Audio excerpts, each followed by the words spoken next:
Muy buenas noches, tengan todas y todos ustedes. Son las 19 horas en punto de este viernes 18 de septiembre de 2020. Estamos en el Palacio Nacional de México, en la Ciudad de México, y vamos a iniciar la conferencia de prensa diaria sobre COVID-19, la pandemia causada por el coronavirus SARS-CoV-2. Tuvimos un pequeño receso los días 15 y 16. Y ayer vino ya el doctor Alomía, retomamos las conferencias que continuarán. Por ahí nos comentaron que había la inquietud de si continuarán. Sí, continuarán.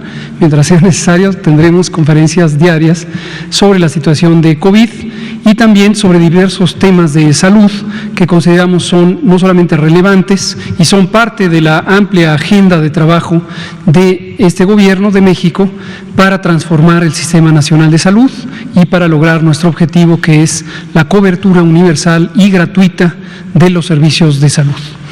Para lograr esto, tenemos diversas estrategias que están planteadas en el Programa Sectorial de Salud y además tenemos una estrecha vinculación con las entidades federativas para hacer realidad a través de programas y proyectos específicos este proceso de transformación.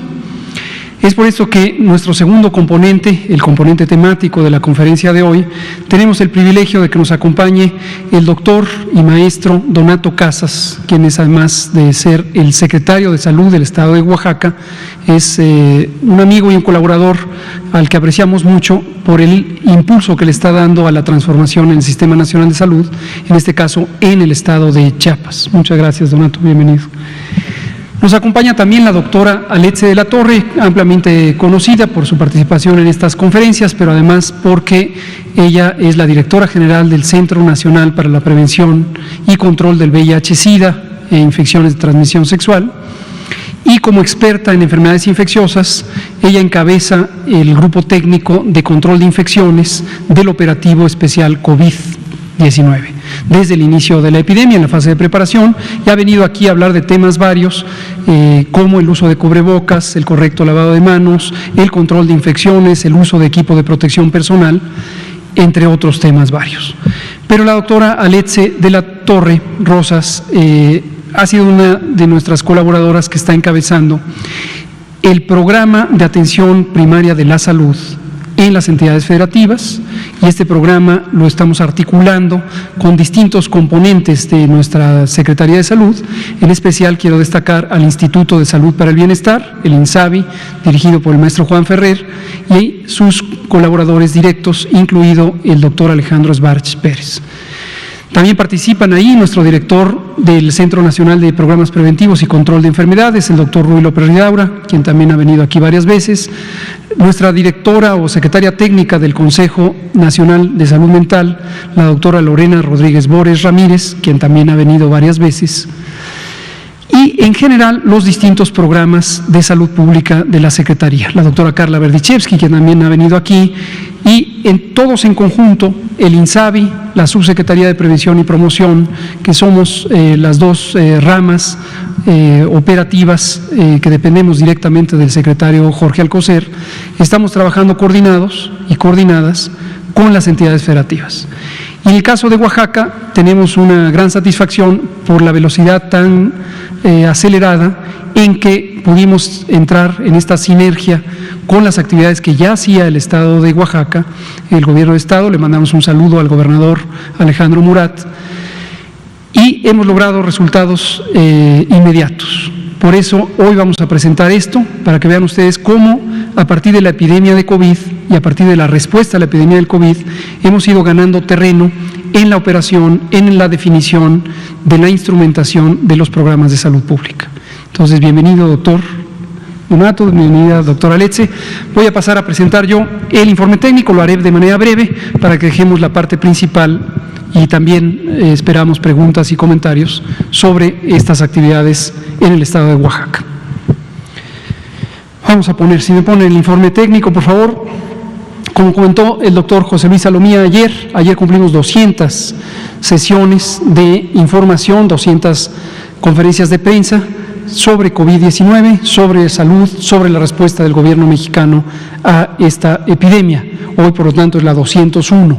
Y llevamos 111 días en este proceso de nueva normalidad que, recordamos a la población, no significa en modo alguno el final de la epidemia, no significa en modo alguno regresar a las actividades convencionales. Lo que significa es que mientras la epidemia siga activa, y sigue activa en todo el mundo sigue activa la epidemia de COVID-19, la pandemia, necesitamos tener en todo el mundo modos diferentes, modos especiales de relacionarnos en el espacio público.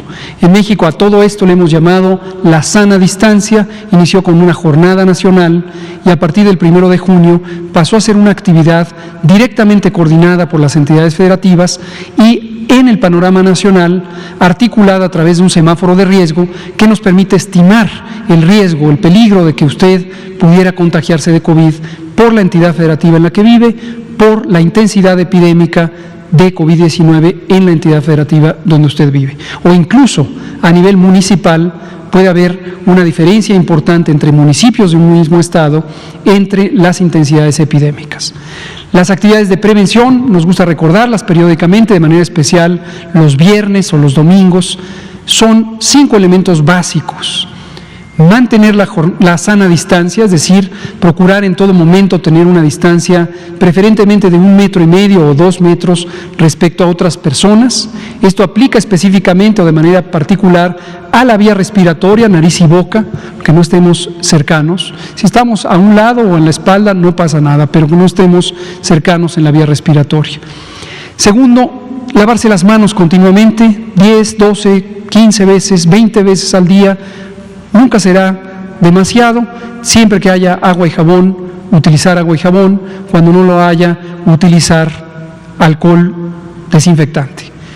Tercero, utilizar el cubrebocas. El cubrebocas, como hemos dicho incansablemente, es un instrumento auxiliar de la prevención, no es ni la fórmula única ni el mecanismo único de prevención, pero sí ayuda a disminuir la probabilidad de que el virus SARS-CoV-2 y varios otros virus salgan de nariz y boca de la persona que pudiera estar enferma, que pudiera estar temporalmente viviendo con el virus SARS-CoV-2.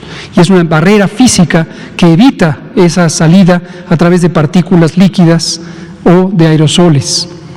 No lo es, y siempre lo advertimos, una barrera de protección absoluta para aquella persona que quisiera resguardarse del virus SARS-CoV-2, como nos queremos resguardar, desde luego, todas las personas. Entonces, hacemos esa advertencia para que usted tenga claro lo que sí es y en lo que sí ayuda, pero también que tenga claro en lo que no ayuda y no se confíe pensando que por traer el cubrebocas ya puede disminuir la distancia o ya puede olvidarse del lavado de manos o ya puede salir a la vía pública cuando no sea indispensable. Cuarto elemento importantísimo es seguir teniendo cautela, no salir a la vía pública si no es indispensable. Desde luego, conforme el tiempo ha pasado y siguen las semanas y los meses de esta epidemia en todo el mundo, incluido México, empieza a cansarse la sociedad y empieza a necesitar actividades en la esfera pública. El espacio público es la calle, las plazas, el transporte público, los centros de trabajo, etcétera. Pero es importante resguardarse lo más posible, y en especial en las personas que tienen mayor probabilidad de complicarse en caso de tener COVID. Adultos mayores de 60 años, personas que padecen enfermedades crónicas, en particular diabetes, obesidad, sobrepeso, personas que fuman y padecen, por lo tanto, una afección que se llama tabaquismo, pero que además es causa de múltiples otras enfermedades, como lo hemos repetido aquí en varias ocasiones. Personas que tienen inmunosupresión, personas que viven con VIH y tienen una importante afección del sistema inmune, entre varias otras, mujeres embarazadas también. Y quinto y último, que también es muy importante, es si usted tiene síntomas, si usted tiene fiebre, tos, dolor de cabeza, dolor de garganta, piense que puede tener COVID. En primer lugar, procure no salir a convivir al espacio público, a las plazas, al transporte público, con sus familiares, con sus vecinos y vecinas.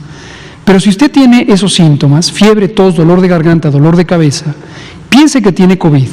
Y si además tiene más de 60 años de edad o padece diabetes, obesidad, sobrepeso, o incluso basta con que usted tenga familiares en primera línea, mamá, papá, hermanas, hermanos, incluso hijos, que padecen diabetes, considere que usted es una persona que tiene mayor riesgo, mayor probabilidad de complicarse. COVID es una enfermedad que puede causar una enfermedad leve, una condición leve, que en 14 días se quita espontáneamente porque el sistema de defensas, el sistema inmune, responde y ataca y limita y elimina al virus SARS-CoV-2. Pero si usted tiene una de esas condiciones, la edad, 60 años o más, enfermedades crónicas, diabetes, obesidad, sobrepeso, tabaquismo, enfermedad cardíaca, enfermedad pulmonar crónicas, inmunosupresión, considere que usted podría complicarse. Y si no es usted, puede ser un familiar.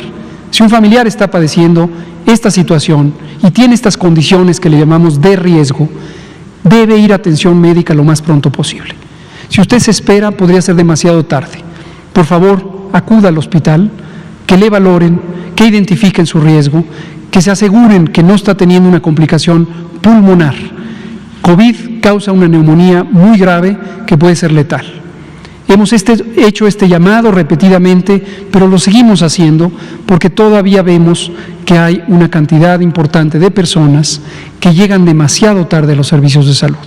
Se esperaron 1, 2, 3, 4 días y cuando llegan a los servicios de salud tienen un extenso daño pulmonar que hace muy difícil poder cambiar el rumbo de las cosas.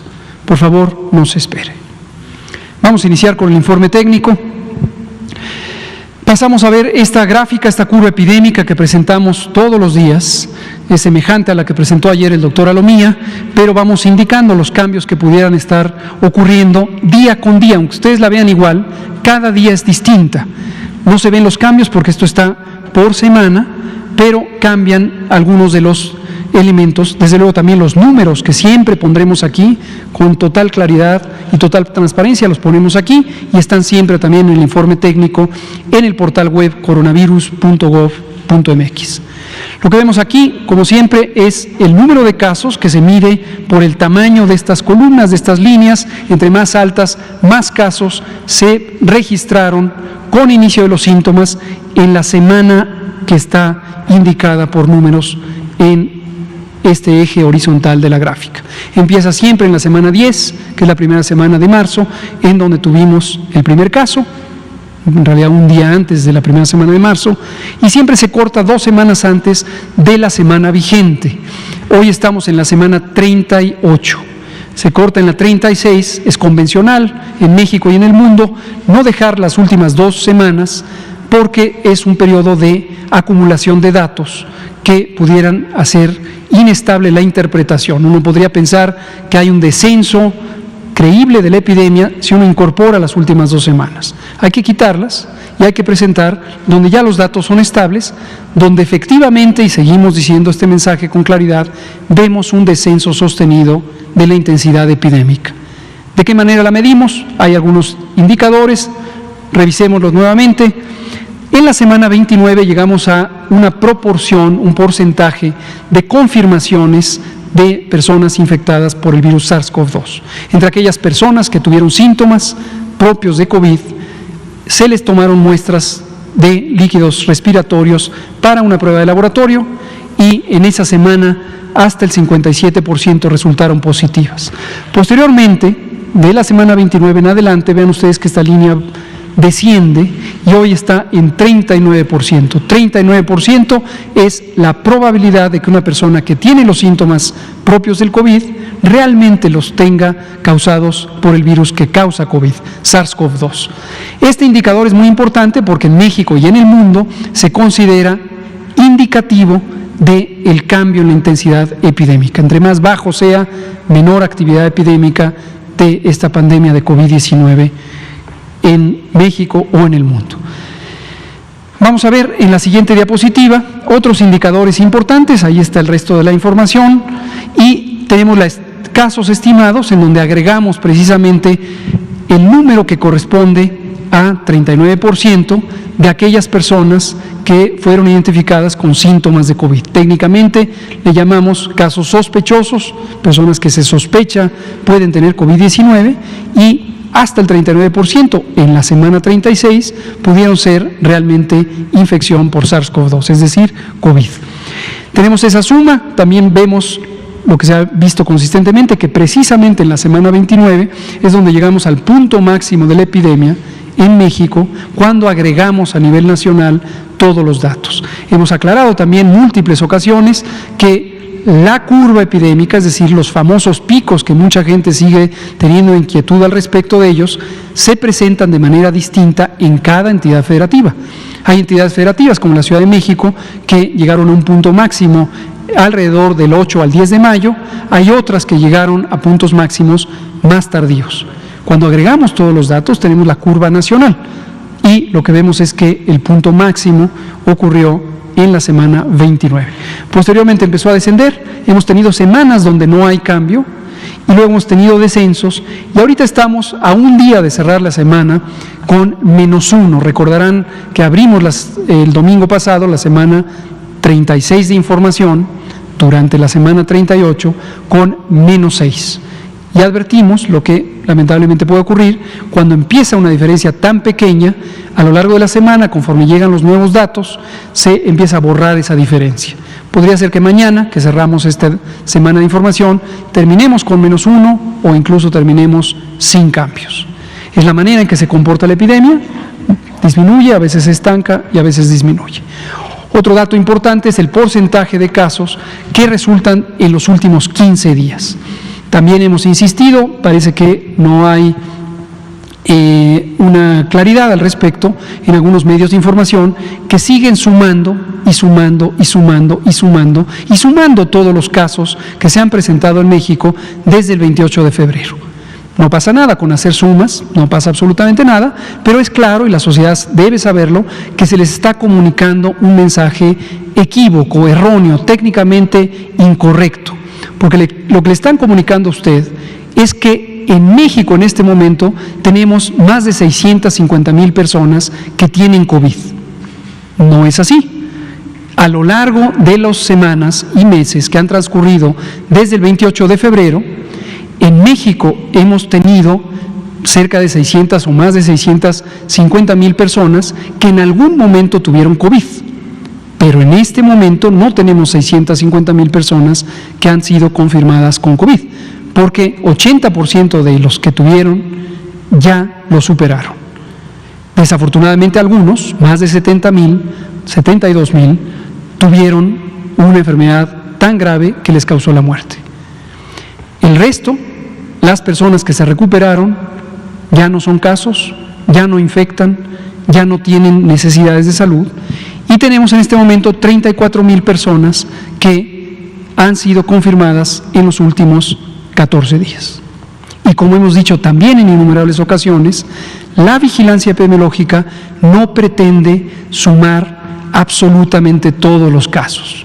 Retomo un concepto que hemos hablado de él varias veces: inconmensurable. Inconmensurables son estos fenómenos absolutamente masivos que no se pueden medir de manera directa. La vigilancia epidemiológica no es estadística de salud, no pretende hacer una cuenta exhaustiva de todos los casos por múltiples razones, dos principales. Eso no contribuye a el proceso de reconocimiento de la epidemia ni a su control. En cambio, sería, y esta es la segunda razón, extremadamente costoso, no solo en dinero, sino en operaciones de trabajo para hacer esta cuenta de casos. No siendo útil o siendo mínimamente útil hacer una cuenta exhaustiva y siendo extremadamente dispendioso, ningún país del mundo, ninguno, tiene el propósito de contar todos y cada uno de los casos en un proceso de vigilancia epidemiológica. Existen otros mecanismos para identificar la carga general de la enfermedad, incluyendo la mortalidad, como hemos presentado recientemente los ejercicios de mortalidad en exceso, y lo seguiremos presentando. Vamos a terminar el informe técnico mostrando la ocupación hospitalaria, que sería otro de los indicadores. Si me pasa la siguiente diapositiva, se lo agradezco. Ahora que aparezca la siguiente diapositiva, les mostraré la gráfica de columnas que hemos presentado. Aquí está, donde vemos en la columna de la extrema derecha lo que representa la ocupación hospitalaria nacional. El color rojo muestra el porcentaje respecto al total, que es 100%, en este caso 30%, de camas que están ocupadas por personas que padecen COVID y han necesitado ser hospitalizadas. Y seguimos viendo que solo 2 entidades federativas, en este caso Nayarit y Colima, Llano Nuevo León, tienen ocupaciones superiores al 50%, el resto ya no lo tiene, el resto ya tiene muy poca ocupación hospitalaria. Aquí vemos, aprovechando que está nuestro invitado, el secretario de Salud de Oaxaca, que Oaxaca tiene ya solo 22%. Y en la última diapositiva del informe técnico vemos la misma idea, pero para camas de medicina crítica, camas que han sido expandidas, reconvertidas para atender a personas que necesitan ventilación mecánica, monitoreo intensivo de sus signos vitales, equipos especiales de atención, bombas de infusión, etcétera, etcétera. 25%, es decir, la cuarta parte de las camas en estas características o con estas características están ocupadas, pero el resto, 3/4 partes, no lo están. Y ninguna entidad federativa, esto ya desde hace más de 2 semanas, tiene ocupaciones superiores al 50%. Ninguna en este momento. Recordar por qué es importante la ocupación hospitalaria, no porque sea un fin en sí mismo. Hoy me llamó la atención ver una nota de una famosa revista británica, es una noticia, no es un artículo científico, que habla sobre México y asume cosas. Vamos a invitarles a ver si quieren venir a una de nuestras conferencias de prensa para que se enteren de lo que están diciendo, que es un error también, como si la ocupación hospitalaria fuera el mecanismo de monitoreo. No lo es uno de muchos. Segundo, como si fuera un objetivo en sí mismo, mantener las camas vacías. No es así. Las camas, mantenerlas vacías es para poder atender a personas.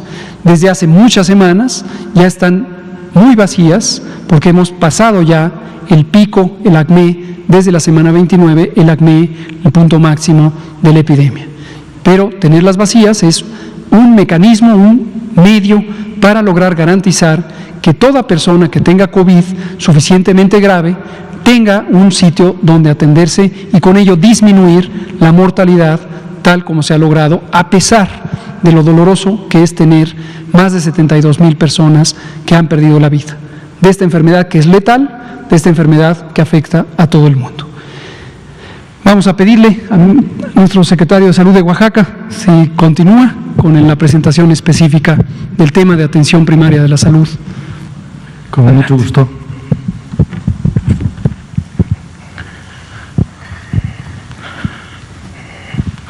Muy buenas noches a todos. Con su permiso, a nombre del señor gobernador del estado, el maestro Alejandro Murat Hinojosa, es un gusto de estar acá en este foro tan importante presentando la implementación que hicimos en el estado de Oaxaca en respuesta al COVID-19 con un enfoque de APS en Oaxaca y sobre todo porque esta parte que estamos haciendo como estrategia en el estado de Oaxaca viene a detonar el proyecto en marcha del modelo SABI, que es el modelo de bienestar, salud y bienestar, en el cual la estrategia principal es tener la atención primaria a la salud, sobre todo en grupos vulnerables como lo son adultos mayores. Como sabemos, el estado de Oaxaca tiene 570 municipios, de los cuales como Secretaría de Salud nosotros lo dividimos en 6 jurisdicciones. Estas 6 jurisdicciones son Valles Centrales, Istmo, Tuxtepec, Costa, Mixteca y Sierra. Desde la más chica, que tiene 63 unidades de salud, hasta la más grande, que son unidades médicas, precisamente que es la de Valles Centrales con 230 unidades médicas, ¿no? ¿Cuál fue el principal reto de la Secretaría de Salud de Oaxaca? Es el fortalecer el seguimiento estrecho de pacientes vulnerables en primer nivel de atención. Ese es nuestro reto. Si me ayudas con la más diapositiva. El objetivo de este proyecto que nosotros tenemos en la Secretaría de Salud es precisamente limitar la propagación y daños de la enfermedad respiratoria por COVID-19 en el estado. ¿Qué hacemos directamente? ¿Cuáles son los objetivos específicos que tenemos con estas brigadas que tenemos y mandamos a las jurisdicciones, es precisamente la capacitación comunitaria en el autocuidado, como lo decía el doctor Gatell hace un momento. Es importante comentarles a la ciudadanía qué es lo que tienen que hacer, sobre todo en las localidades más alejadas del Estado. Medidas de prevención como promoción a la salud y sobre todo la capacitación dirigida a medidas de prevención de infecciones, pero también a través de la sana distancia y sobre todo también de etiqueta respiratoria. Toda esa parte se le da capacitación a las localidades, a las poblaciones de donde vamos. El otro punto muy importante es la continuidad de programas prioritarios de salud que tenemos en la Secretaría de Salud de Oaxaca. Y el último punto, que es el quinto punto, es la coordinación entre autoridades municipales e instancias gubernamentales. Esto es muy importante porque de acá depende el proyecto, sobre todo cómo se va a desarrollar en las localidades y en las jurisdicciones sanitarias.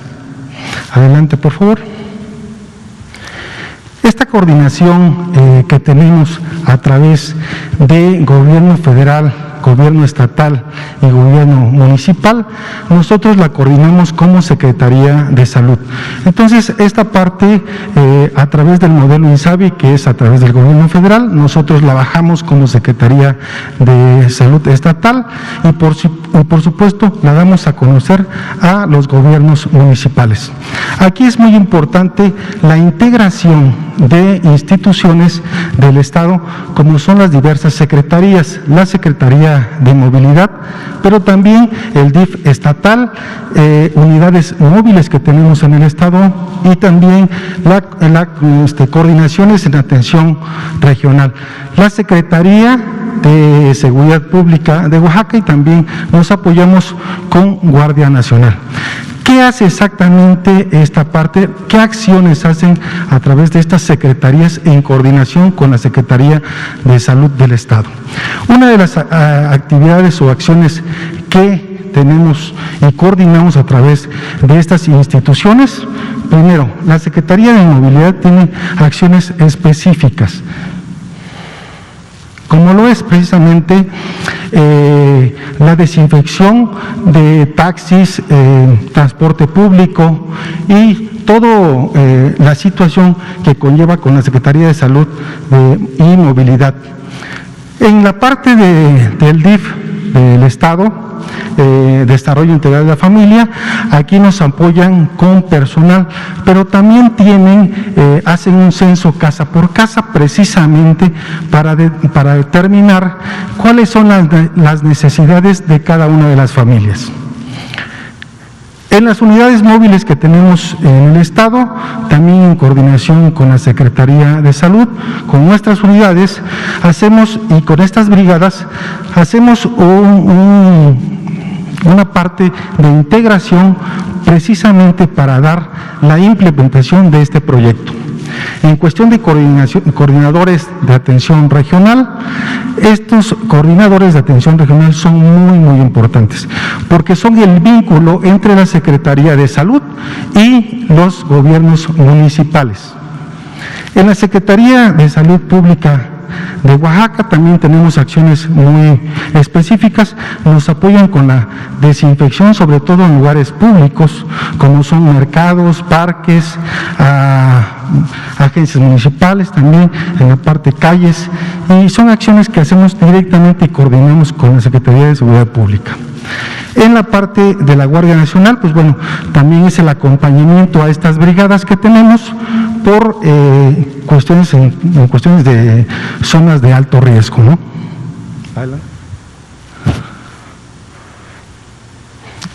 ¿Cómo seleccionamos los municipios con estas brigadas?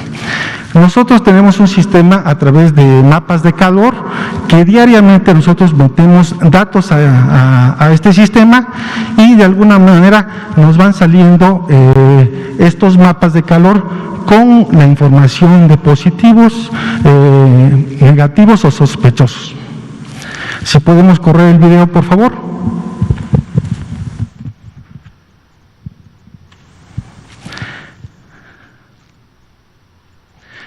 Así van saliendo los mapas de calor.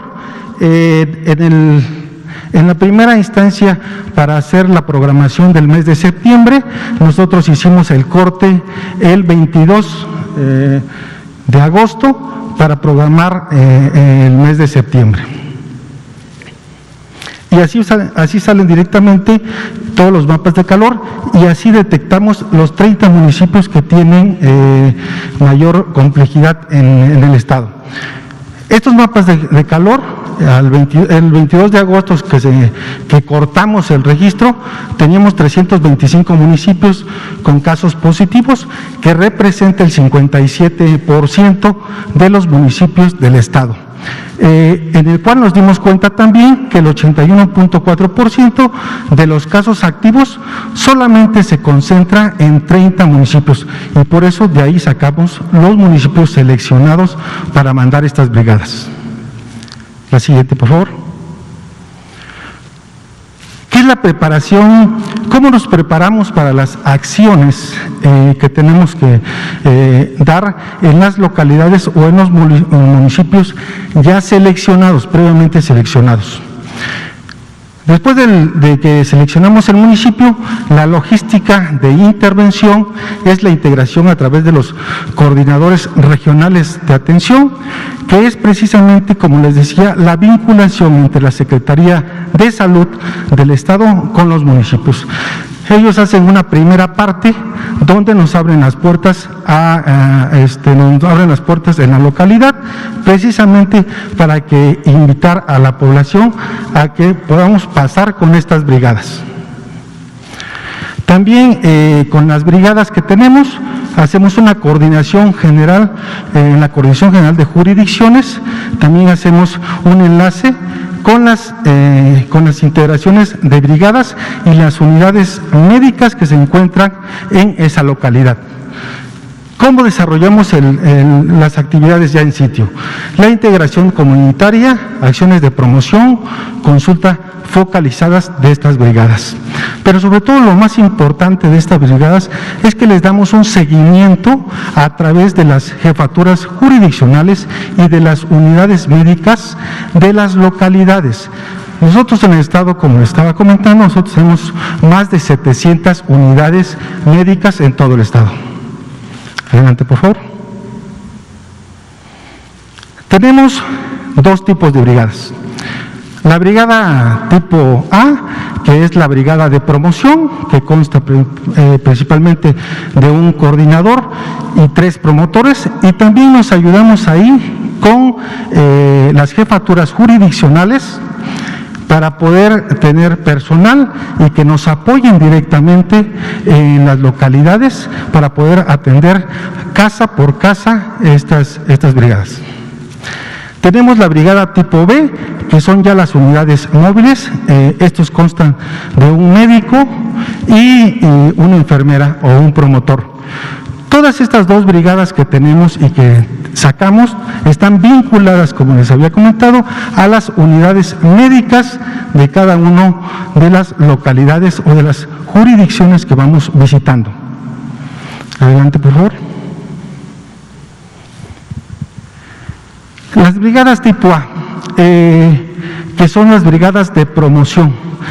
Tenemos o hacemos alrededor de 600 visitas al día, principalmente con actividades de capacitación comunitarias, medidas de sana distancia, etiqueta respiratoria, reconquista de pacientes con padecimientos crónicos. Este punto es muy importante porque como nosotros pasamos directamente casa en casa, encontramos a pacientes que ya no realizan o ya no van a los centros de salud o a las unidades médicas. Concientizamos a los pacientes para que acudan nuevamente a las unidades médicas. Continuidad de programas de salud prioritarios y vinculación a unidades médicas de salud de la Secretaría. Por supuesto, y por supuesto la detección de pacientes con datos de alarma respiratoria y acciones de prevención y detección de VIH, que también lo hacemos con estas brigadas tipo A y tipo B. Adelante. capacitación comunitaria. Esto es importante con el autocuidado de la salud de cada uno de los miembros de la familia mediante la prevención y promoción. ¿Qué hacemos cuando llegamos nosotros a la casa? Cada una de las brigadas, cuando llega en la brigada de promoción, lo que hace es identificar los factores de riesgo de cada uno de los integrantes de la familia. Hace un pequeño análisis de esa familia y da una estrategia individualizada de modificación de hábitos en el hogar, en el trabajo, pero sobre todo también en las áreas públicas. Y también hacemos la parte de capacitación o sensibilización a cada uno de los integrantes de la familia para poder atender las recomendaciones tanto federales, estatales y municipales. Adelante, por favor. Estas son algunas de las actividades que realizamos en campo. Cuando llegamos a las localidades, nosotros con las brigadas hacemos en la parte del perifoneo y también hacemos la parte de la capacitación del correcto uso de cubrebocas, la capacitación también a las personas de cada uno de los integrantes de la familia, pero sobre todo la promoción y prevención con divulgación de carteles auténticos que dejamos a los presidentes municipales o también en la parte de los negocios públicos. ¿Si me pueden poner tantito el segundo video?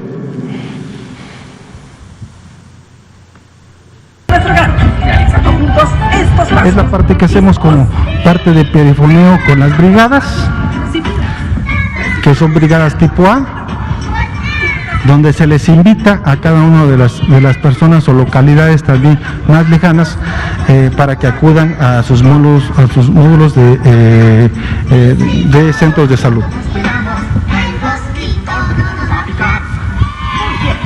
Bueno, ahí hacemos mensajes precisamente de salud. Secretaría de Salud.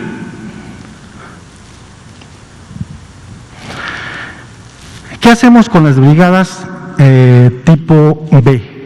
Estas brigadas ya constan de un médico y enfermeros y promotores, como se los había comentado. Nosotros alrededor damos 105 consultas promedio en el día, visitamos cerca de 60 hogares por día. ¿Y qué estamos encontrando en esta parte cuando vamos casa en casa con estas brigadas? Ya son brigadas que son consultas focalizadas y estamos encontrando a pacientes, sobre todo de hipertensión arterial, diabetes tipo 2, mayores de 65 años, mujeres embarazadas, menores de 5 años, y estos se van o los vamos a referenciar sobre todo a las unidades médicas de la localidad más cercana de su hogar. Y por supuesto, los pacientes con síntomas respiratorios sospechosos de COVID, lo que hacemos es una programación de pruebas, de toma de pruebas de las unidades de inteligencia en emergencias en salud, que es la UIES, para que de alguna manera, si tienen los criterios para que se le den las pruebas, bueno, ya se programe la toma de las mismas. Adelante, por favor. ¿Qué hemos hecho? ¿Cuáles son los principales logros del proyecto que estamos implementando en el Estado?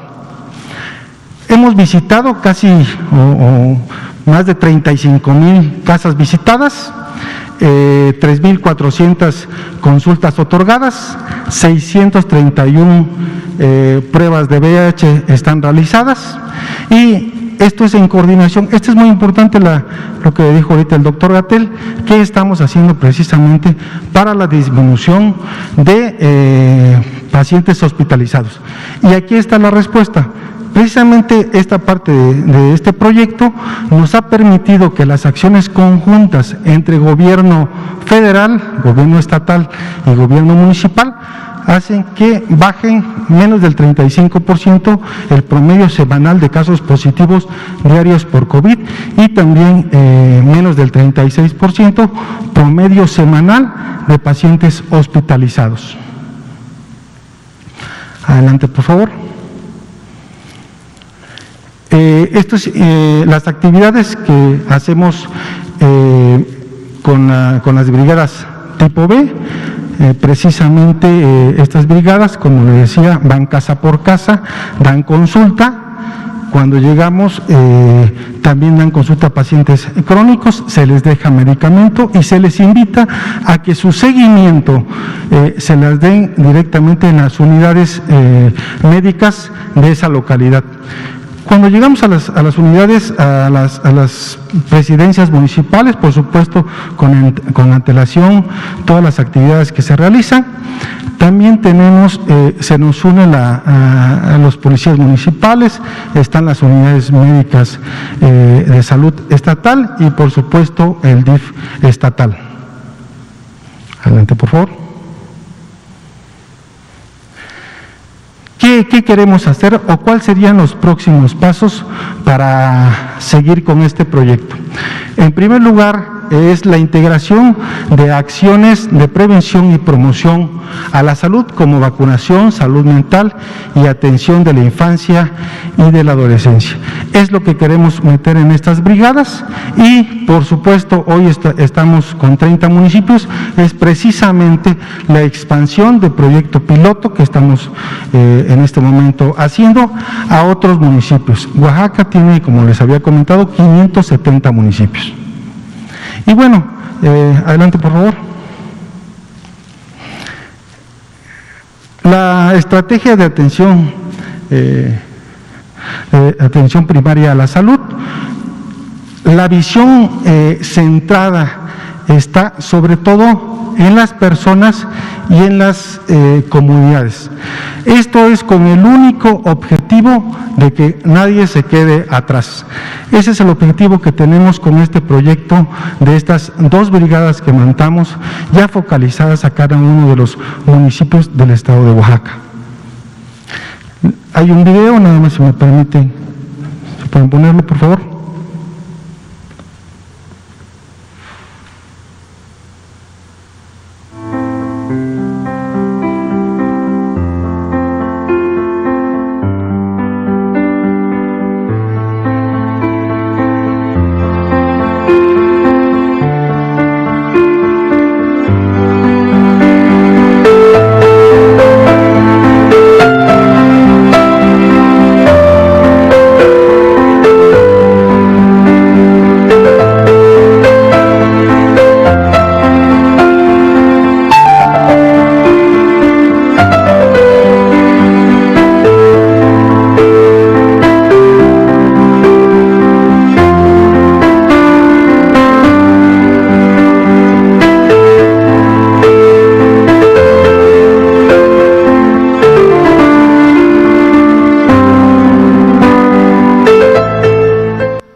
Con este video hemos por terminado la presentación. Nuevamente agradecer a las autoridades federales, al doctor Otel, a la doctora Alexa de la Torre, por la invitación que nos hizo directamente a presentar el proyecto que estamos haciendo en el estado de Oaxaca. Y bueno, permitirme también agradecer todo el esfuerzo que han hecho nuestros promotores en el estado de Oaxaca. Desde aquí mandarles un fuerte abrazo y la verdad es que parte de eso es el éxito que ha tenido aquí en nuestro estado. Muy amable, gracias. Muchas gracias, doctor Donato Casas, secretario de Salud de Oaxaca. Y como ya comenta el doctor, la importancia de presentar este tema tiene que ver, por un lado, con que se conozca más, aunque ya lo hemos conversado en otras ocasiones, que la respuesta a COVID no se restringe a la mitigación comunitaria, que es la Jornada Nacional de Sana Distancia y sus versiones estatales, o a la reconversión hospitalaria. Hemos hablado repetidamente de estos dos elementos fundamentales por las características que tienen, de cómo se operan y el impacto positivo que tuvieron en su momento de garantizar que hubiera un número de contagios diarios menor a aquellos para los que el país tenía estructuralmente capacidad de atender. Y por el otro lado, con la reconversión hospitalaria, lograr ampliar la capacidad existente en el sistema de salud. La ampliamos 4 veces en camas hospitalarias, en promedio, para lograr albergar a todas las personas que necesitaran hospitalizarse o que necesitaran ventilación mecánica. Pero estos no son los 2 únicos elementos. Insisto en que me llama la atención hoy a propósito de una nota de prensa, que no es otra cosa que eso, que veo en esta revista británica muy conocida, The Lancet, donde relatan con mucha soltura las características de la respuesta a México e incurren en francas mentiras, como decir que tenemos una política de no realizar pruebas o no rastrear contactos. Y hemos hablado aquí en más de 201 ocasiones el papel que juegan el rastreo de los contactos para interrumpir las cadenas de transmisión y cómo esta mecánica del rastreo, la detección de casos, el estudio de sus contactos, se llama contención centrada en personas y se estableció en México deliberadamente, propositivamente, programadamente desde antes del primer caso y ha seguido. Y son precisamente las autoridades estatales las que coordinan este empeño porque son los miembros y miembros del personal de salud estatal y jurisdiccional y local quienes están haciendo esa operación.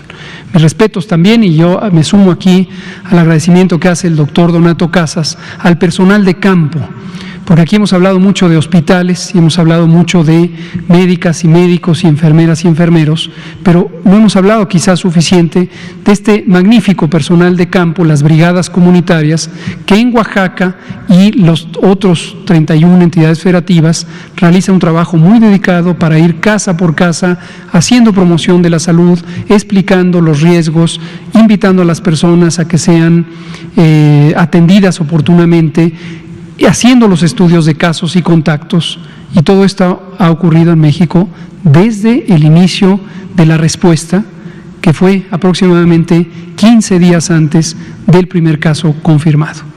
Entonces, por eso nos pareció importante, agradecemos al doctor, muchas gracias, agradecemos a la doctora Alex de la Torre, quien, junto con otros colegas que he mencionado, participa en esta actividad que hacemos conjuntamente con el INSABI, la subsecretaría, y también destaco, lo hemos comentado en otras veces, el IMSS Bienestar, que es uno de los programas también fundamentales para este avance del modelo de atención primaria de la salud, APS, que es el modelo que estamos utilizando para la transformación del Sistema Nacional de Salud en México.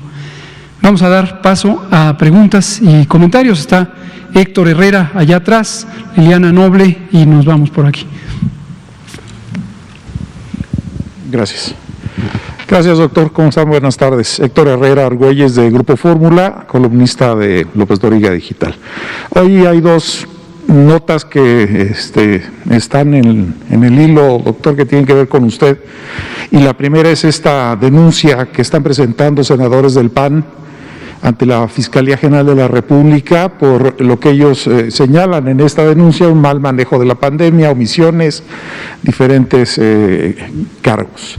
Me gustaría saber, sé que es una persona que está enfocado a lo técnico, ¿no? Ese ha sido su discurso, pero sabemos también que desde prácticamente el inicio de la pandemia ha sido objeto de ataques políticos, de señalamientos. Entonces sí me gustaría oír su opinión sobre esto. Y lo otro, lo que tiene que ver esta reunión que tuvo en la tarde, bueno, hace unas horas, sobre la vacuna rusa. Por favor. Gracias, Con mucho gusto, Héctor, muchas gracias. Efectivamente, yo no me meto en política, no soy político. Esto nos ha ocurrido a muchas y muchos técnicos, funcionarios técnicos en el mundo, en Dinamarca, en España, en Estados Unidos, en Francia, en Reino Unido. Los grupos políticos, y sobre todo políticos electorales, políticos partidarios, buscan, de acuerdo a los distintos calendarios políticos de los países, mostrar actividad, mostrar fuerza o mostrar que sirven de alguna manera a la sociedad, y encuentran lo que está de ocasión. Si estuviéramos viviendo una crisis ambiental, no me extrañaría que la secretaria de Ambiente fuera el objeto de los ataques. Si estuviéramos viviendo un problema de respuesta a una emergencia después de un terremoto estarían hablando o criticando a la persona titular de Protección Civil, por poner algunos ejemplos. O si hubiera un problema pesquero, sería pesquero, en fin.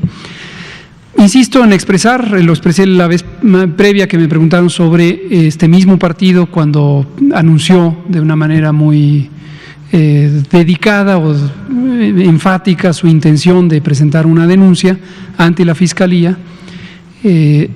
Respetemos la pluralidad política, creo que es importante, no pasa nada con que se hagan estos actos de campaña o actos de demostración, actos de propaganda posiblemente,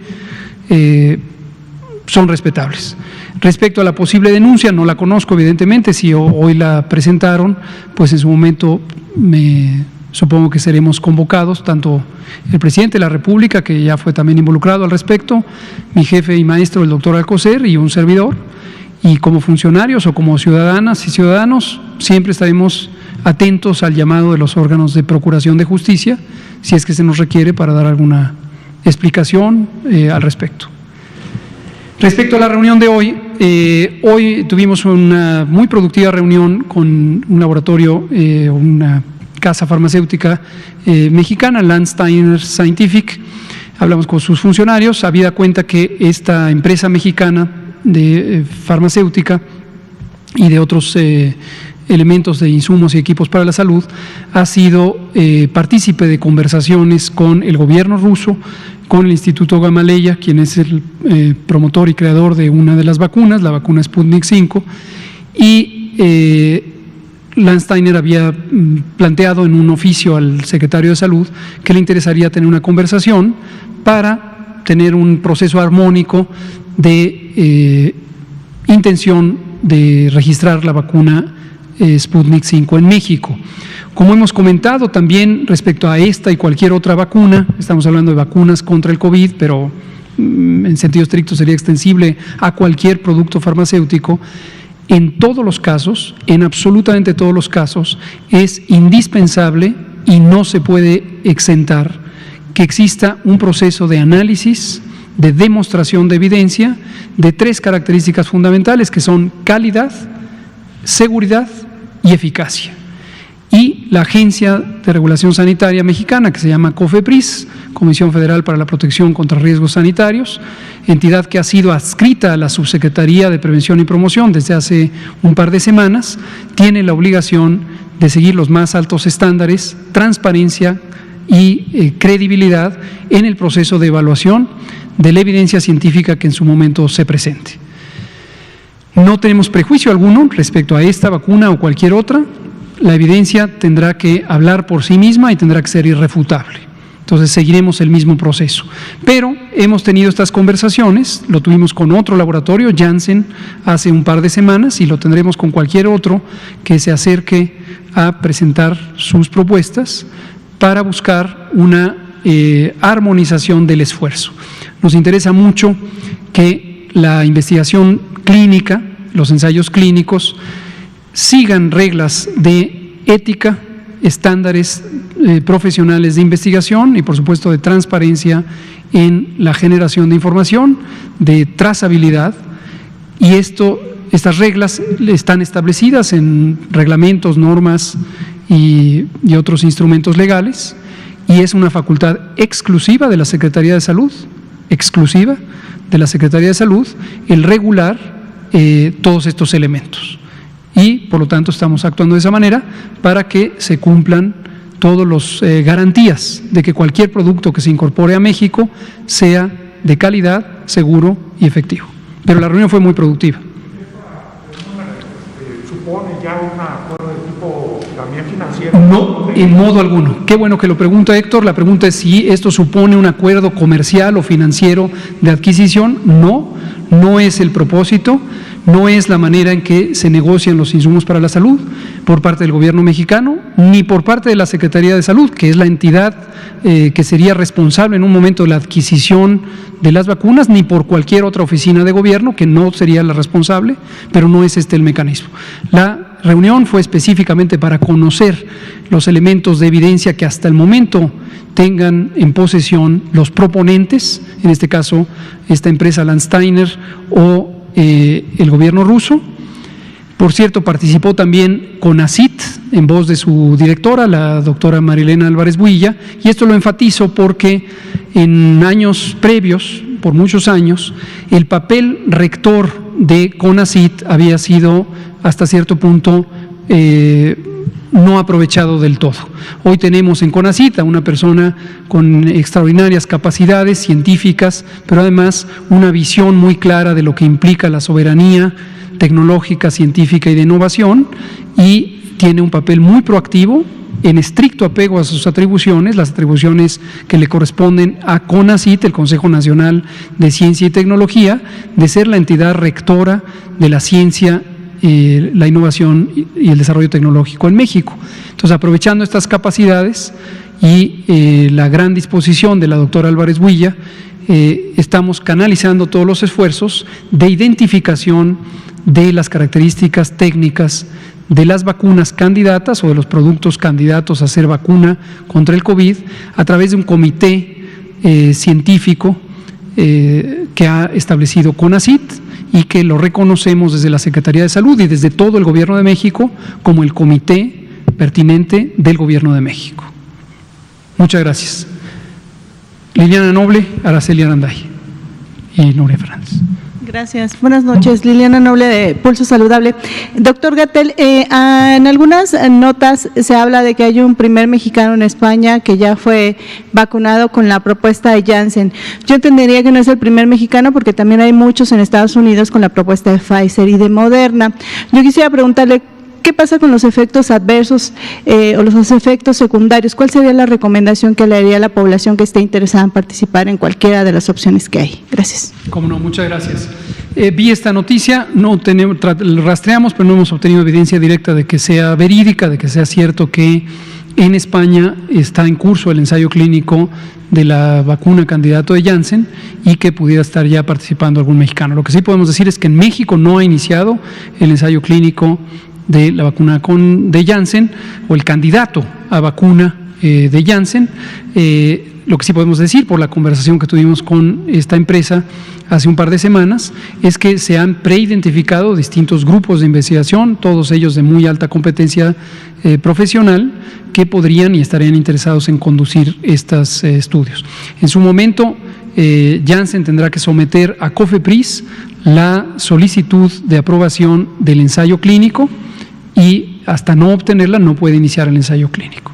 Es posible que esto ocurra en los próximos días, pero el propio Janssen, al menos respecto a México, tenía un retraso porque no se había publicado los resultados de los ensayos fase 1 y 2. Y lo mismo, no se pueden quemar etapas, no se puede autorizar el inicio de un ensayo clínico fase 3 hasta que no se tenga los resultados y se haya analizado adecuadamente la evidencia de seguridad, insisto en la seguridad y eficacia de los productos en las fases 1 y 2.